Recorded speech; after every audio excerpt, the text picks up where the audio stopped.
আজকের ক্লাসে আমরা আমাদের বিজ্ঞানের নবম অধ্যায় অর্থাৎ দুর্যোগের সাথে বসবাস উক্ত অধ্যায়ের বেসিক কনসেপ্টের জলবায়ু পরিবর্তনের প্রভাব নিয়ে আলোচনা করব।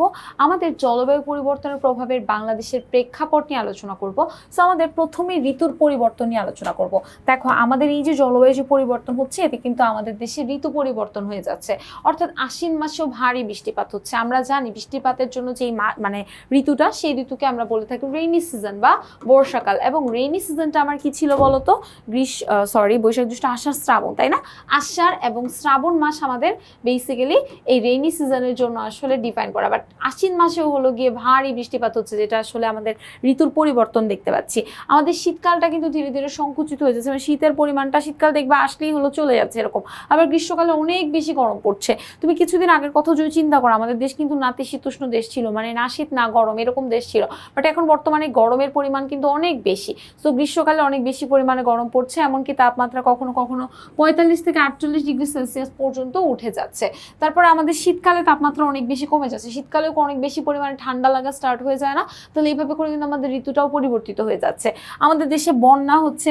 সো বাংলাদেশে যে সকল এলাকা বন্যাপ্রবণ নয়, মানে বন্যাপ্রবণ নয় এরকম এলাকাগুলো, যেমন যশোর, ঢাকা, ফেনী, এই ধরনের অঞ্চলগুলো এখন মাঝে মাঝে বন্যায় প্লাবিত হয়ে যাচ্ছে। তারপর নদী ভাঙনের সম্মুখীন হচ্ছে আমাদের দেশে।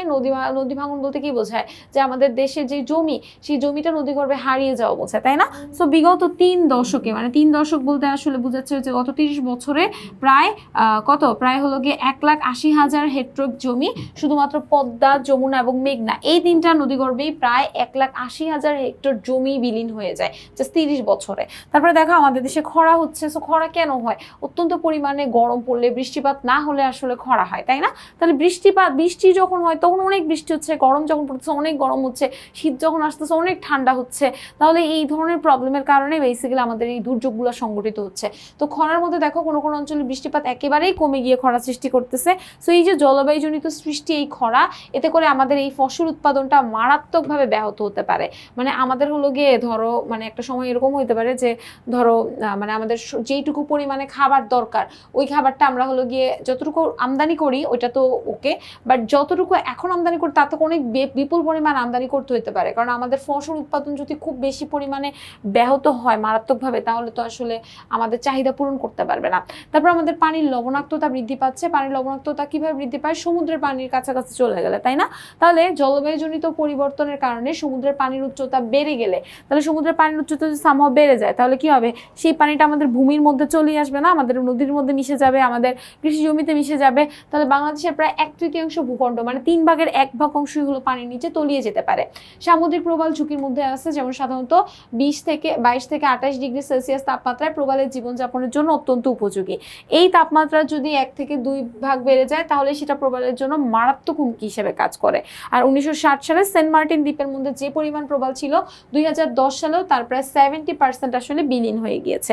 বনাঞ্চলের কথা কি বলতেছে? আমাদের সমুদ্রের পানির উচ্চতা যদি কোনোভাবে বেড়ে যায়, কতটুকু বেড়ে যায়? 45 সেন্টিমিটার বাড়ে, তাহলে আমাদের দেশের যে একমাত্র ম্যানগ্রোভ বন রয়েছে, অর্থাৎ সুন্দরবন রয়েছে, সেই সুন্দরবনের 75% হলো গিয়ে পানির নিচে তলিয়ে যাবে।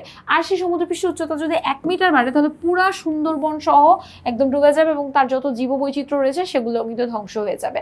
আমাদের মৎস্য সম্পদও কিন্তু এতে ঝুঁকির মধ্যে আছে। অনেক মাছ এবং মাছের পোনা পানির তাপমাত্রা 32 ডিগ্রি সেলসিয়াসের বেশি হলে কিন্তু মারা যায়, সেটা আমাদের পানির মধ্যে তারা টিকে থাকতে পারে না।